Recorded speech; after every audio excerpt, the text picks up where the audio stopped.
Easy. Ready. ધ્રુવ એક mark મૂકો તમારામાં. સાવ ઇઝી બીજું કહું છું, કેટ. ઓહો, ધ્યાન દેજો. ફન્ની. હાલો કેવલ. ફાઇન્ડ. ધ્રુવ. વન. બે ને હારે થઈ ગયા, બે ને એક માર્ક. કેવલ એક માર્ક. થિંગ. ધ્રુવ સરસ, મૂકો ધ્રુવભાઈ. કેવલ થોડુંક આમ ધ્યાન દો બોર્ડમાં, હજી બાકી છે થોડાક. સ્માઇલ. હા વાહ ભાઈ વાહ. ફેસ.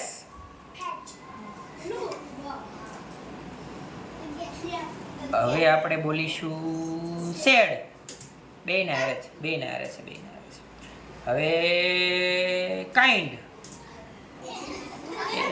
બે ને હારે જ છે, વાલો વાંધો નહીં, કરો છો. ઓકે, હવે ધ્રુવ આ બાજુ આવી જા, તું આ બાજુ આવી જા. કેવલ ધ્રુવના માર્ક કાઉન્ટ કરશે અને ધ્રુવ કેવલના માર્ક કાઉન્ટ કરશે. કાઉન્ટ કરો, ચલો લખો અહીંયા 5. કેવલ તું કાઉન્ટ કરીને લખ, કેટલા છે? 1 2 3 4 5 6 7 8. Very good. કોણ જીત્યું? ધ્રુવ માટે તાળી પાડો, ચલો.